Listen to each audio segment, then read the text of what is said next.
Black skin, white masks. Say the phrase to yourself and there's a natural way to hear it, as a description of something colonized people do. A mask you pick up to get by, a habit of hiding.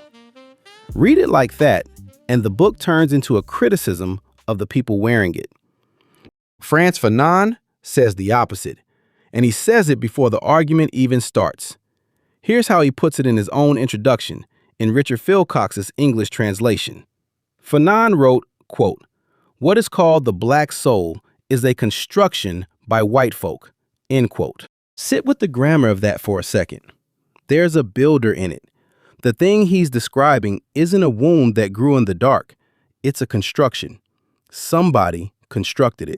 And that's not just a point about reading a book from 1952. The story we inherit talks about internalized racism, a wound to be healed from within. That explanation can feel sufficient. It also leaves the machinery unnamed, and it lets whoever built the thing keep the moral credit. If the condition is internal, the work belongs to the injured. If it was installed, somebody installed it. So here's the question this episode follows. What were people actually asked to trade to be counted as fully human? Fanon finds the answer in the most ordinary place imaginable, a grammar lesson.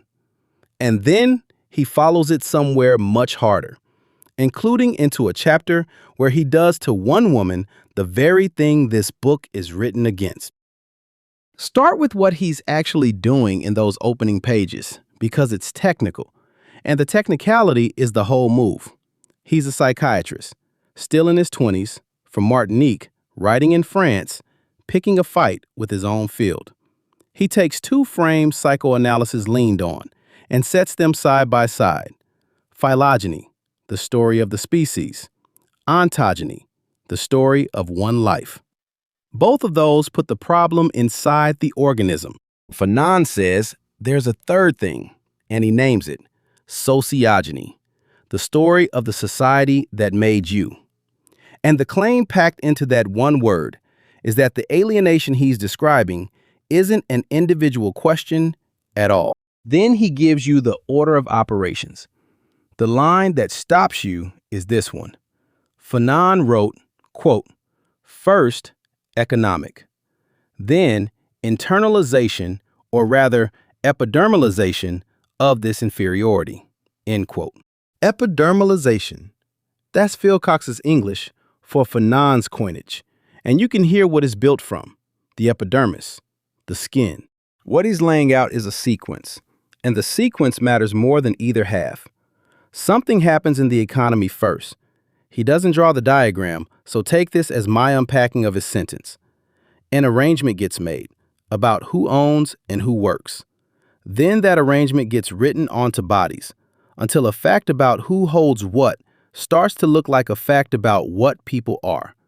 By the time you meet it, it introduces itself as a quality of a person. It arrived as a condition of a market. So what does that do to the question of blame? Quite a lot. If you accept the sequence, the feeling of being less isn't evidence about the person carrying it. It's evidence about the arrangement they were born into. That's not generosity. That's precision. And it does work. Generosity can't. But here's the problem with a claim like that. Saying a thing was built is worth almost nothing until you can show the tooling. Anybody can assert a manufacturer. He has to show us the factory. And his factory floor, it turns out, is a grammar lesson. What he finds on it is a rate of exchange. This is where the book gets strange, and where it gets good. For his proof, Fanon doesn't reach for a clinical case. He reaches for a language. His first chapter is about speech, and it opens on an idea that sounds abstract for about 4 seconds. To speak, he says, is to assume a culture, to carry the weight of a civilization. A nice line, except he turns it straight into something you can measure. He states the chapter's problem outright, and it's a claim about proportion. Fanon wrote, quote, "The more the Black Antillean assimilates the French language, the whiter he gets," end quote. The Antillean, someone from France's Caribbean islands, Fanon's own Martinique among them. And notice, that's a clinician sentence, not a polemicist's, not people feeling vaguely worse, a rate, an amount of French, an amount of standing, and the two move together. Now, the obvious rebuttal is sitting right there, and Fanon hands it to you himself. A man from Lyon goes to Paris and comes home singing the capital's praises, the city of light, the Seine, see Paris and die. Apparently, Fanon says, the problem is the same: provincial status anxiety. Familiar, ordinary, harmless. If that's all this is, the argument shrinks to a story about capitals and hinterlands. But he flags the difference himself and calls it the essential point. For the man from Lyon, the latter tops out at a city. For the Martinican who comes back from the metropole, from mainland France itself, it doesn't top out at all. He comes back, in Fanon's word, a demigod. Changed, he says, in his very phenotype, in the body itself, not more polished, a different category of person. And he extends it deliberately, past his own island, to every colonized subject. Hold on to the size of that claim, because at the end of this episode, I'm going to ask whether his evidence ever earns it. And you'd expect a rate like that to leave traces, long after 1952. I went looking for one, and I didn't have to look far. In May of 2021, the French Constitutional Council took up what's known as the Mayotte Law, a law on regional languages it mostly let stand, and struck down two provisions. The one allowing immersive teaching in France's regional languages in state schools, and the one allowing regional language accent marks in official identity papers, the records of births and marriages. The ground was Article 2 of the Constitution. The language of the Republic is French. The court was ruling on schools and paperwork, not on empire, and the analogy is mine, not the court's. But the question underneath, which language a state will stand behind as the speech of a full participant, is recognizably Fanon's question, an institutional echo, not proof of his rate, still audible in 2021. A court case is a long way from a life, though. If Fanon's rate is real, it should show up smaller in things people say without thinking. It does. Two sentences, one said in France, one said in Martinique. The same compliment. Put them side by side, and they give the whole game away. Now, if the latter simply worked, this would be a story about unfairness. And unfairness is a story we already know how to hear. What makes the chapter land is that the latter doesn't work. And he shows you the receipts in the smallest details he can find. Here's the pair of phrases he sets side by side. Fanon wrote, quote, "In France, they say to speak like a book. In Martinique, they say to speak like a white man," end quote. Two societies, the same compliment, two different units of measure. In one place, the standard is education. In the other, the standard is race. And the substitution is so complete that it's become an ordinary thing to say. Nobody had to be talked into the theory. The theory was already sitting inside the compliment. At least, that's what I hear in it. Working away every time somebody meant it kindly. And then he does the thing that turns an observation into an argument. He follows the man who succeeded in both directions. Going out, the work is physical. The Martinican arriving in France is fighting a stereotype that he swallows his R's. So he goes after them. Fanon describes him making every effort not just to roll his R's, but to make them stand out. Listening to himself talk, not trusting his own tongue. Coming home, the work is useless. The island is waiting for him. And Fanon means that literally. The returnee gets given the floor because they've been waiting for him. And then the slightest mistake is seized on, scrutinized, and in under 48 hours, it's all over Fort de France. One stilted sentence, one bit of borrowed formality. He's finished. His only choice, Fanon says, is to get rid of the Parisian affectation or to die of ridicule. And then Fanon follows it further than the argument strictly needs. The man's wife will realize she's married a joke. His children will have to live the story down. So look at the price. You spend your own speech. The standing you buy in the metropole doesn't convert back home. The standing you had at home is gone. There's no wrong on that ladder that isn't a loss, which is what the title's been telling us the whole time, if we read it his way. The mask isn't a coping strategy. A coping strategy works, and he catches the same machinery running the other direction in a scene small enough to skim past. It isn't even his own. He takes it from a colleague, Monsieur Achille, teaching at a lycée in Lyon, who told the story on himself during a lecture. Achille, a Catholic, went on a pilgrimage, and the priest, spotting a black face in his flock, addressed him in broken pidgin. Why had he left the big savannah to come along with them? Achille answered politely.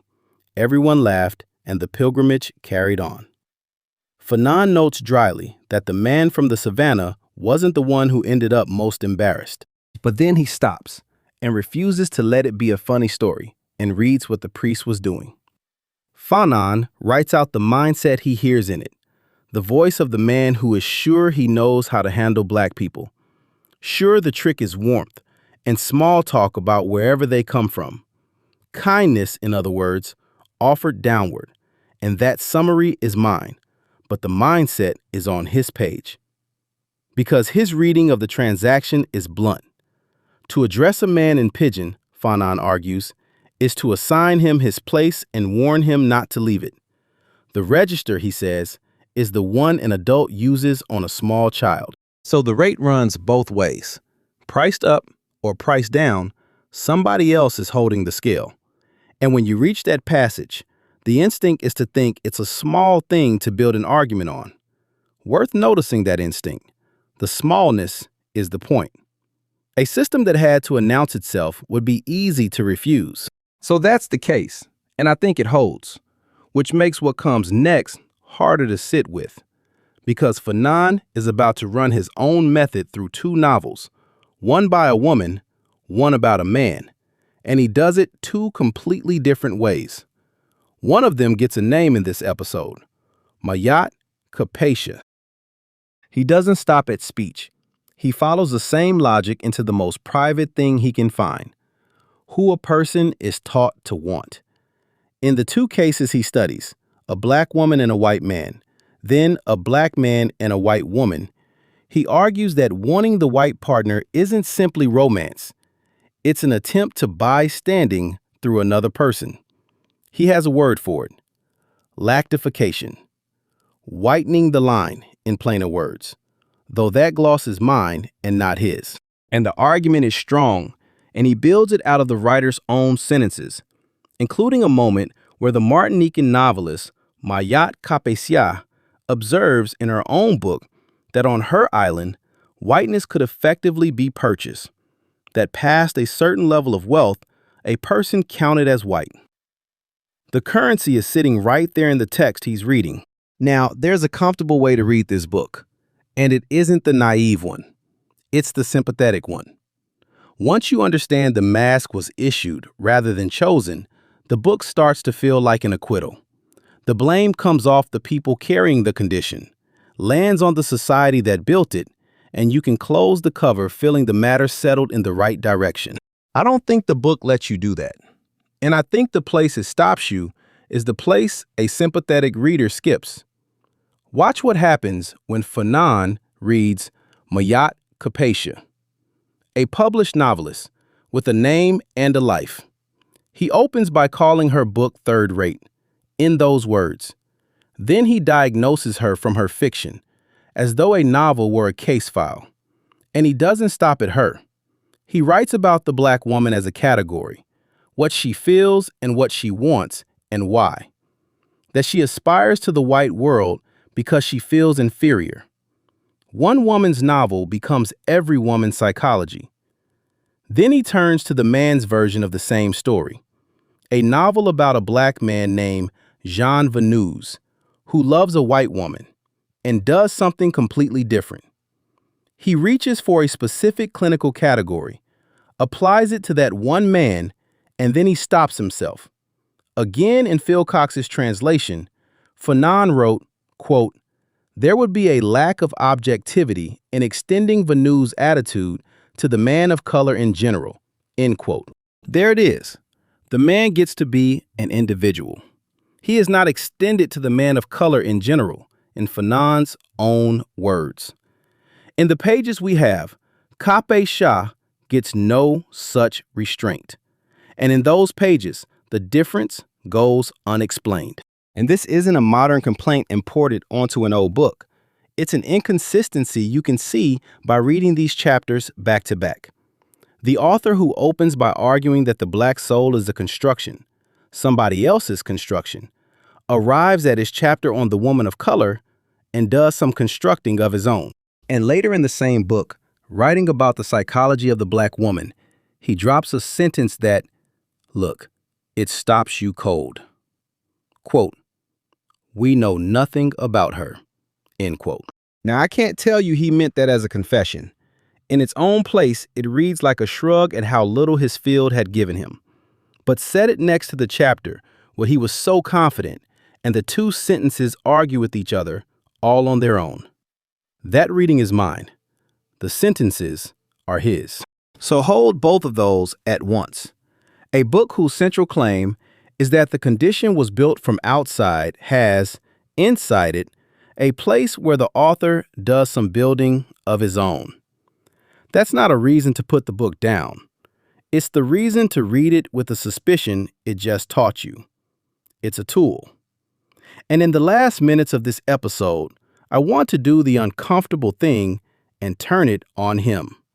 Because the question of whether a string of scenes from one island can carry a claim about every colonized subject is still open on the table. So, back to the question we started with. What were people asked to trade to be counted as fully human, and who set the price? They were asked to trade their own tongue. With it, their standing among their own people. And the thing they were promised in return never actually arrived. That's the answer these chapters support. The exchange rate was real. The goods were not. And the price was set long before anyone walked into the exchange, by the society that decided which language counted as the speech of a full human being. And here's the contradiction that answer opens up. The book that shows the psychology was manufactured goes on, in its chapter on the woman of color, to do some manufacturing of its own. A published novelist becomes a case and then a category. If Fanon's right that this is sociogenic, that it comes from the arrangement and not the person, then something follows. And this is my inference, not his sentence. The remedy has to reach the arrangement. Self-work alone can't touch it. But look at what the rate rests on. One small world, Martinique and its metropole, inside his own lifetime. The returnee listening to his own mouth, a compliment, a priest being kind, a description doing the work of a proof. And I'm not going to talk my way around that just because I like where it points. So here's a test, and it's mine, built out of his own sequence and aimed, I'll admit, as much at my reading of the word economic as at his sentence. Find a society that priced a language without first arranging who owned what, and the order breaks. Change the arrangement and watch whether the complement changes with it. These chapters don't run that test. Until something like it is run, the idea stays a reading of the world, not a settled fact about it. Which leaves the harder question, and I'll leave it with you rather than pretend I've closed it. Does a book that turns one woman's novel into the psychology of the black woman give away the exact ground it says it's defending?